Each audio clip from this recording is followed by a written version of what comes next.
Part 1. The Universal Pain. Why failure hurts so much, and the Stoic secret to separating reality from your imagination. Hello, and welcome. If you are here, it is likely because you know a certain kind of pain. It's a feeling that lives deep in the hollow of your chest. It's the sting of failure. It's the quiet shame that follows a misstep, a wrong turn, a dream that crumbled into dust. It's the voice in the dead of night that whispers, "You are not enough. You tried, and you were found wanting." Have you ever felt that? Have you ever laid awake, replaying a moment, a conversation, a decision, wishing you could rewind time and choose differently? Have you ever felt the world shrink to the size of your mistake, believing that everyone can see it, that it defines you? This is a universal human ache. It is the fear of being exposed as a fraud, the dread of disappointing those we love, and perhaps most painfully, of disappointing ourselves. We build our hopes like magnificent towers, and when they fall, we are tempted to believe that we are nothing but the rubble left behind. We see success as a destination, a shining city on a hill, and failure as its dark, desolate opposite. But what if that entire map is wrong? What if failure is not the opposite of success, but an essential, unavoidable, and even beautiful part of the journey toward it? Over 2,000 years ago, in the heart of the tumultuous Roman Empire, there lived a man who knew the heights of power and the depths of despair. His name was Seneca. He was a philosopher, a playwright, a statesman, and at one point, one of the wealthiest men in Rome. He was also a man who was exiled to a barren island for 8 years on false charges. A man who tutored the volatile Emperor Nero, and a man who was ultimately ordered by that same student to take his own life. Seneca was no stranger to failure, to loss, to the brutal whims of fortune. His life was not a serene academic exercise. It was a battlefield, and on that battlefield, he forged a philosophy of resilience so powerful, so profound, that it echoes through the centuries to speak to us today, right here, in our moment of pain. He would look at our modern anxieties, our fear of failure, and he would offer a gentle yet firm correction. He would tell us, as he wrote to his friend Lucilius, "We suffer more often in imagination than in reality." Think about that for a moment.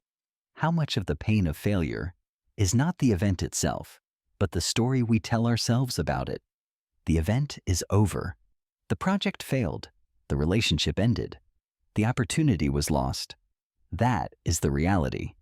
But the imagination, oh, the imagination is where the real torment begins. It replays the memory. It projects a future of ruin. It heaps on layers of shame and regret. It is our imagination, Seneca teaches, that turns a single wound into a chronic illness. The first step on this journey, the first lesson from the Stoic school of life, is to gently separate what has happened from the story you are telling yourself about what has happened. To see the event for what it is, data, not a verdict, not a final judgment on your worth, simply data. Seneca lived in a world where a single political misstep could mean death. Yet, he learned to cultivate an inner peace, a tranquility of mind that did not depend on external events going his way. He understood that the world is, and always will be, unpredictable. Fortune, he said, is fickle. It gives, and it takes away. To build your happiness on the foundation of things you cannot control, like reputation, wealth, or even the outcomes of your best efforts, is to build your house on sand. So where do we build? We build within. We build on the one thing we truly control, our mind, our judgments, our responses, our character. This is not a call to be emotionless. The Stoics are often misunderstood as being cold and unfeeling. That is not the goal. The goal is not to suppress our feelings, but to understand them, to not be enslaved by them. When the sting of failure comes, we acknowledge it. We feel it. We don't deny the pain, but we do not grant it the power to define our reality. We do not let it become the tyrant of our soul. Instead, we ask a different set of questions. Not, why did this happen to me? But, what can I learn from this?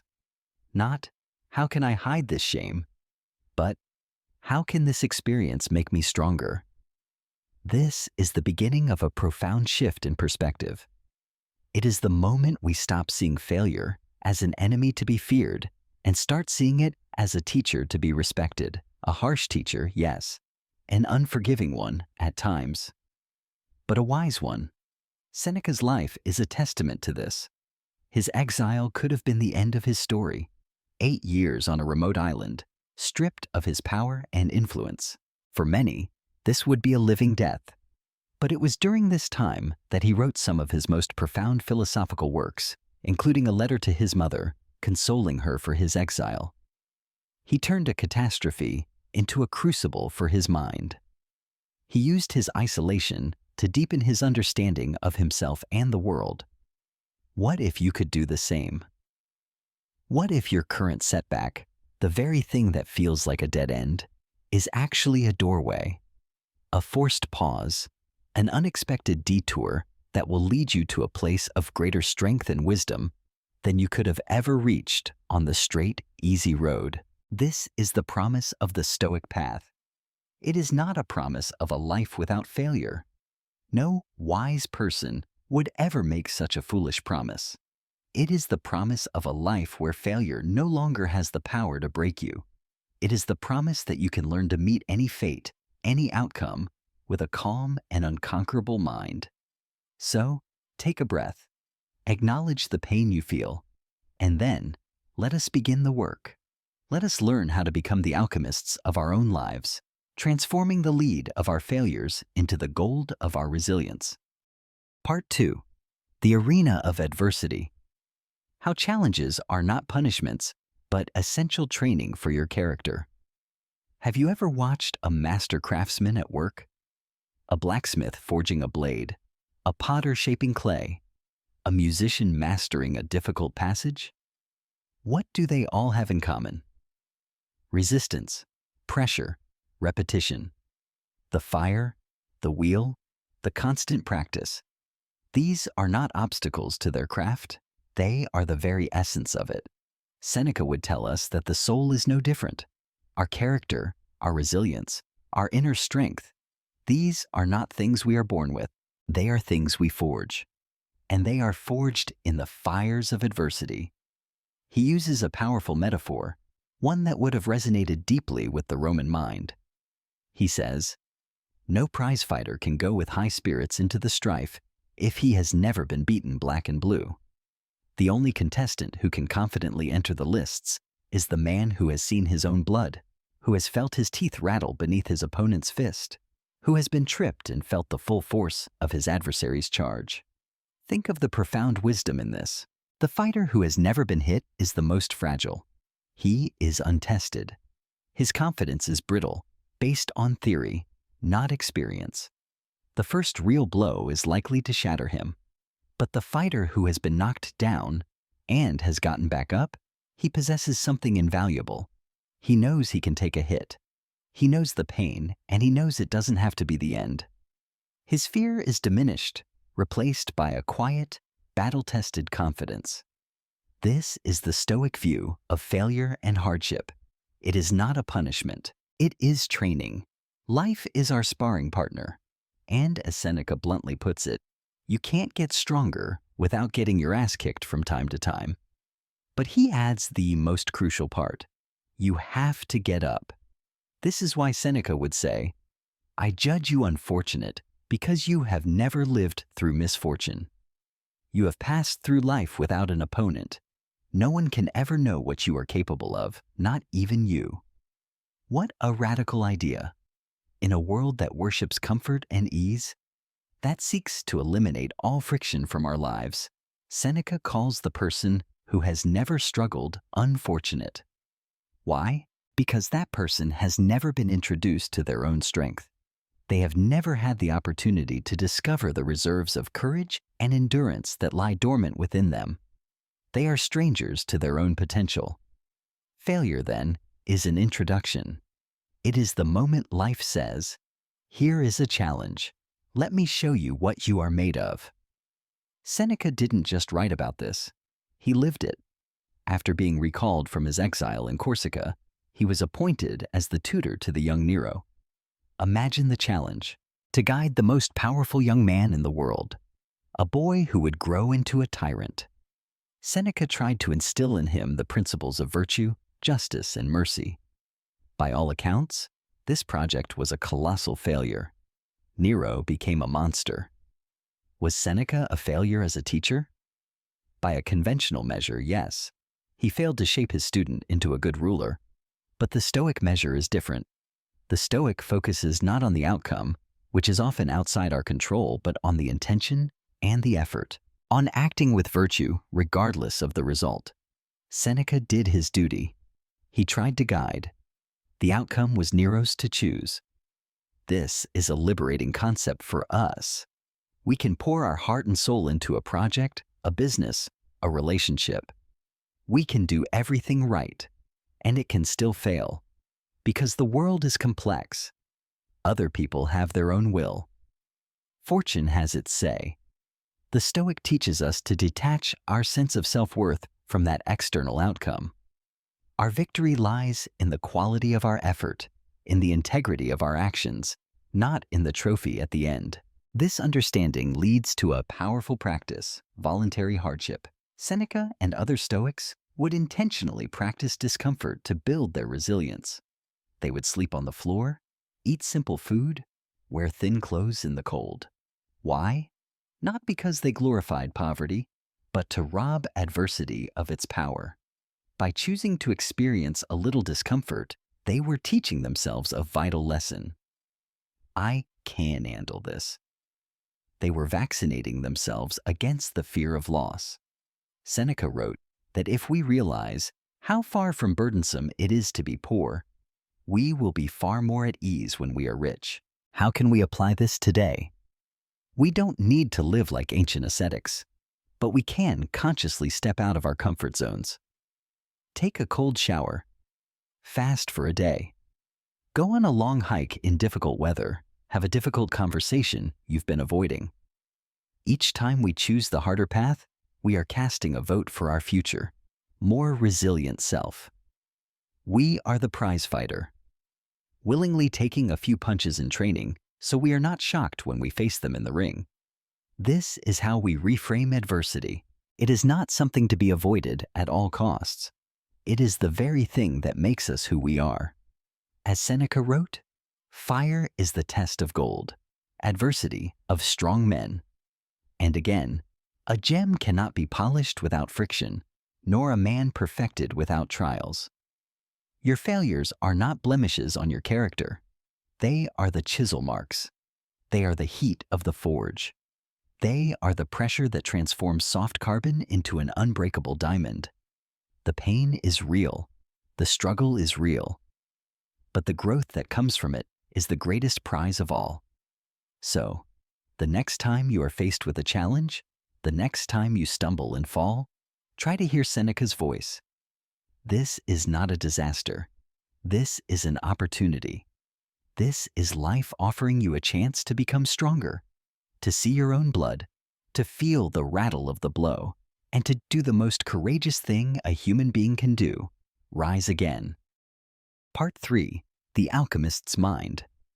Practical Stoic tools like premeditatio malorum, the premeditation of evils, to turn anxiety into preparation. We have established that failure is not the enemy but a teacher. We have seen that adversity is not a punishment, but a training ground. But knowing this intellectually is one thing. Embodying it in the heat of the moment, when the world seems to be crashing down, is another entirely. How do we bridge that gap?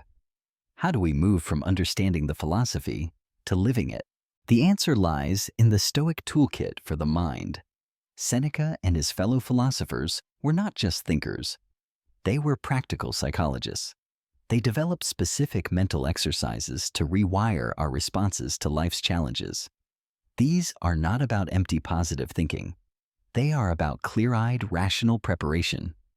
The first and perhaps most famous of these tools is called premeditatio malorum. The premeditation of evils. This sounds grim, doesn't it? Meditating on evil things. But its purpose is the exact opposite of what it sounds like.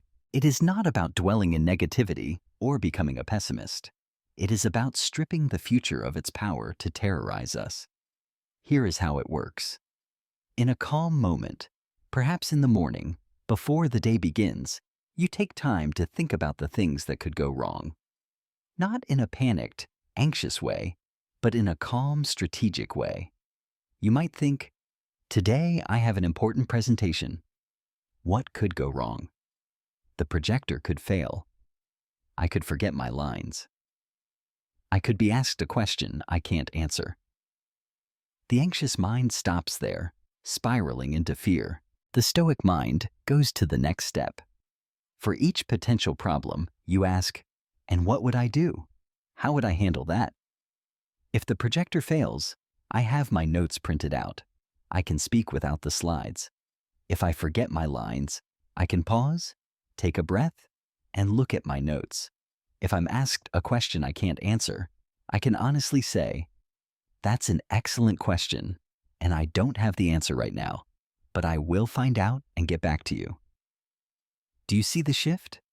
You are not just anticipating problems, you are rehearsing your resilience. You are calmly and rationally preparing for adversity. As Seneca wrote, the man who has anticipated the coming of troubles takes away their power when they arrive. An expected blow lands with far less force than a surprise attack.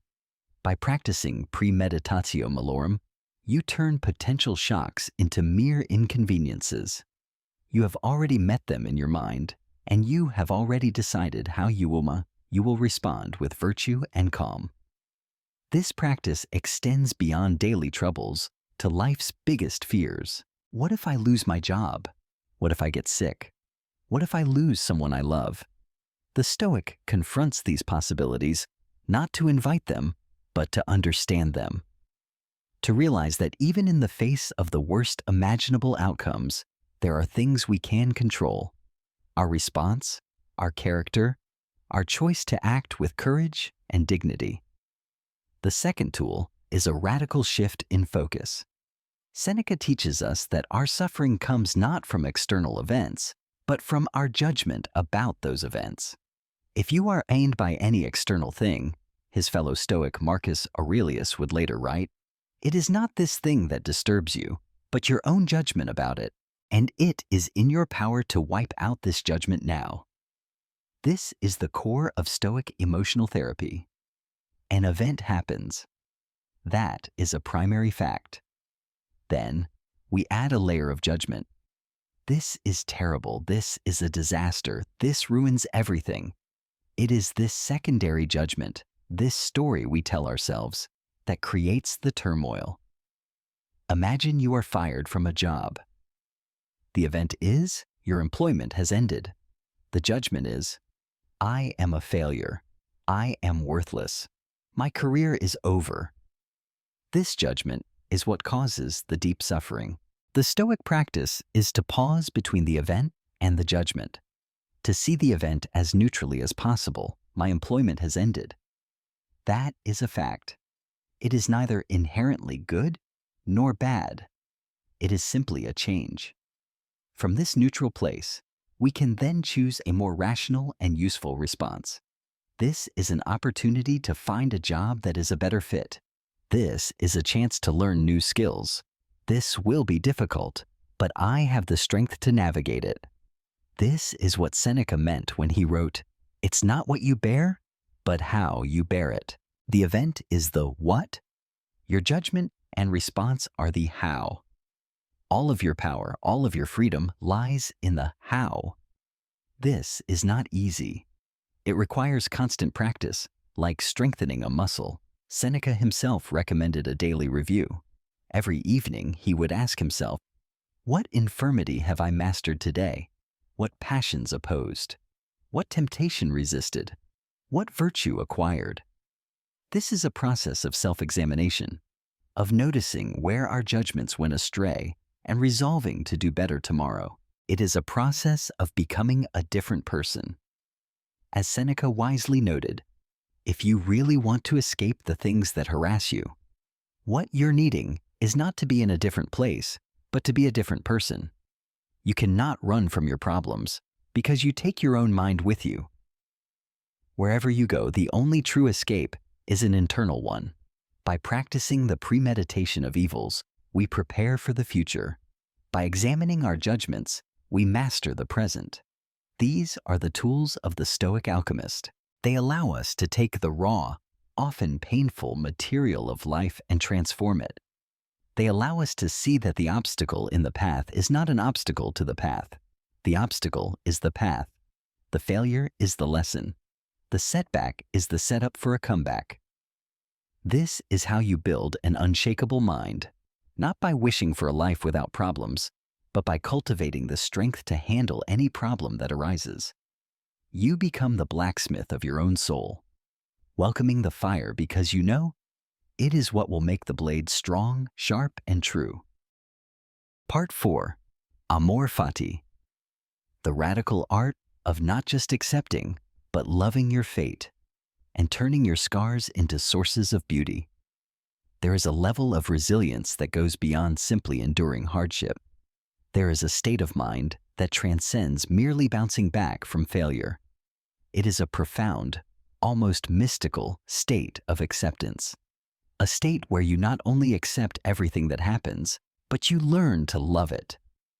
The Stoics had a concept for this, and later, the philosopher Friedrich Nietzsche would give it a famous name, amor fati, a Latin phrase that translates to a love of fate. Now, this may sound like the most difficult, even impossible idea we have discussed. Love your fate? Love the failure? Love the heartbreak? Love the loss? How could anyone do that? Isn't that asking us to be happy about tragedy? This is a common and understandable misunderstanding. Amor fati is not about pretending that painful things are pleasant. It is not about putting on a fake smile when your world is falling apart. It is something far deeper, far more powerful. It is the final, courageous step in the journey of resilience.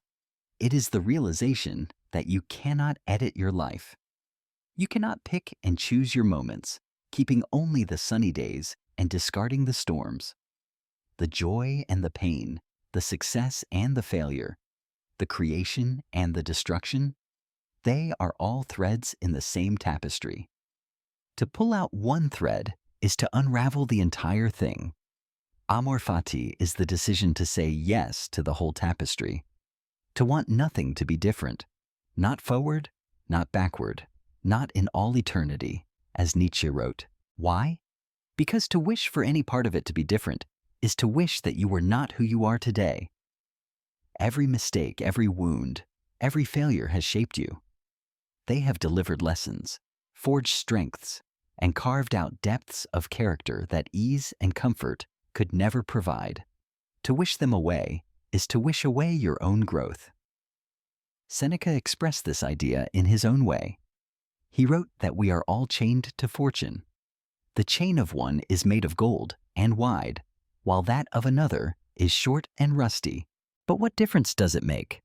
The same prison surrounds all of us. All life is slavery. This sounds bleak, but his point is not to despair. His point is that since we are all bound to the whims of fate, our freedom lies not in breaking the chain, but in how we walk with it. We can struggle, rage, and be dragged along, miserable and resentful, or we can walk willingly, gracefully, and find our freedom in acceptance. The Stoics believed the universe is a rationally ordered whole, a single living being guided by a divine logic, which they called the Logos. For them, loving your fate meant trusting in this larger order, believing that everything that happens, even things that seem tragic from our limited perspective, serves a purpose in the grand scheme of things. As Epictetus, another great Stoic, taught, do not seek for things to happen the way you want them to. Rather, wish that what happens happen the way it happens. Then you will be happy. This is the art of acquiescence. It is not passive resignation. It is an active, powerful choice. It is the choice to stop wasting your precious energy fighting against reality. Reality will always win that fight. Instead, you take that energy and you apply it to what you can control, your response. Think of the Japanese art of kintsugi, where broken pottery is repaired with lacquer mixed with powdered gold. The philosophy is not to hide the cracks, but to highlight them. The breakage and repair are treated as part of the object's history, not something to be concealed. The bowl becomes more beautiful and more valuable because it was broken. Amor fati is the practice of kintsugi for the soul. Your failures, your scars, your wounds, these are your golden seams. They are what give you your unique history, your depth, your beauty. To love your fate is to see the beauty in your own repaired places. How do we practice this? It begins with gratitude, even in difficult times. When faced with a setback, after the initial pain, we can ask, what is this making possible? What strength is this forcing me to find? What am I learning that I could not have learned any other way? It continues with a shift in language. Instead of saying, I have to deal with this, we can say, I get to deal with this. This subtle shift reframes the problem from a burden to a challenge, an opportunity to practice our philosophy, to prove our character, and it culminates in a deep trust. A trust that even if we cannot see the reason for a particular hardship, we can use it for good. We can turn it into fuel. As Marcus Aurelius wrote, a blazing fire makes flame and brightness out of everything that is thrown into it. The resilient person merely endures the obstacle. The person practicing amor fati consumes the obstacle and turns it into more light, more heat, more life. This is the ultimate freedom. It is to reach a point where you are no longer afraid of what the future might bring, because you have decided in advance that you will love it, no matter what it is. You will accept it, you will learn from it, and you will use it to become a better, stronger, and wiser human being. This is not a state you achieve overnight. It is the work of a lifetime. But every time you choose acceptance over resistance, every time you find a lesson in a loss, every time you see the potential for growth in a failure, you are taking a step on the path of amor fati. You are learning to love the beautiful, terrible, unpredictable, and perfect story of your one and only life. Part 5. The Unconquerable Soul. How to use everything you've learned to build an inner citadel of unshakable peace. We have journeyed through the landscape of failure. We have faced its initial sting. We have trained in the arena of adversity. We have learned the mental alchemy to transform it, and we have even dared to love it. So, where does this path ultimately lead? What is the final destination of this transformative journey? It leads to the creation of what the Stoics called the inner citadel, a fortress within your own soul, so strong, so well fortified by reason and virtue, that the storms of fortune can rage outside, but they cannot touch the peace within.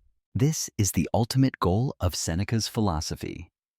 It is not about accumulating wealth, power, or fame. Seneca had all of those things and knew they were ultimately hollow. The goal is to cultivate a character that is self-sufficient, a character whose happiness is not dependent on external things, because all external things must and eventually will be taken away. As Seneca wrote, the wise person carries his valuables intact through cities burnt to ashes, for he is contented with himself. This is the line he draws as the boundary for his happiness. What are these valuables that can survive any fire? They are not possessions, they are virtues. Courage, justice, temperance, wisdom. These are the building blocks of your inner citadel, and every failure you learn from, every adversity you overcome, is another stone laid in its walls. Failure teaches you humility and temperance. Adversity tests your courage. Dealing with unfairness cultivates your sense of justice. The entire process, when viewed through the Stoic lens, is a curriculum for wisdom. This is why Seneca urged us to focus on the quality of our lives, not the length. He wrote, "As it is with a play, So it is with life. What matters is not how long the acting lasts, but how good it is. A life filled with ease and comfort, but lacking in character, is a long, boring play. A life filled with challenges that are met with virtue and grace is a timeless epic, no matter how short. The person who has built this inner citadel lives differently. They are not reckless, but they are not fearful. They make plans. They have goals. They work hard, but they hold on to these things lightly. They know that the true prize is not achieving the goal, but the person they become in the process of striving for it. They are free. They are free from the fear of failure because they know failure is a teacher. They are free from the fear of criticism because their self-worth comes from within. They are free from the anxiety of the future because they have prepared their minds for whatever it may bring. This was the freedom Seneca embodied in his final moments. When the emperor's soldiers arrived with his death sentence, the historian Tacitus tells us that Seneca faced them with utter calm. He was not surprised. He had, in a sense, been preparing for this moment his entire life. He comforted his weeping wife and friends and gave them one last lecture on philosophy, using his own death as the final lesson. He had lost everything: his wealth, his position, and now his life, but he had not lost his valuables. He carried his virtue, his tranquility, and his dignity with him to the very end. This may seem like a distant, unattainable ideal, but it is not. It is the natural result of consistent practice. Every day, you have a choice. When faced with a setback, you can choose despair, or you can choose to learn. When confronted with a difficulty, you can choose to retreat, or you can choose to grow stronger. When life doesn't go your way, you can choose resentment, or you can choose acceptance.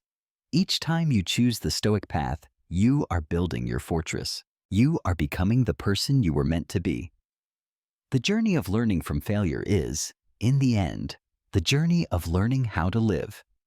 And learning how to live, as Seneca reminds us, is the work of a lifetime.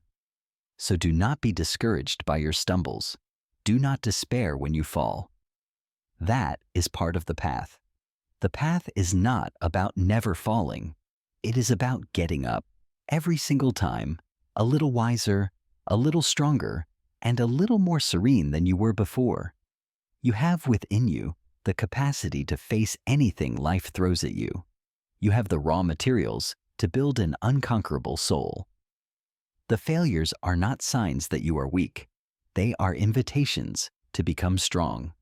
Accept the invitation, do the work, and build a life of profound, resilient, and unshakable peace.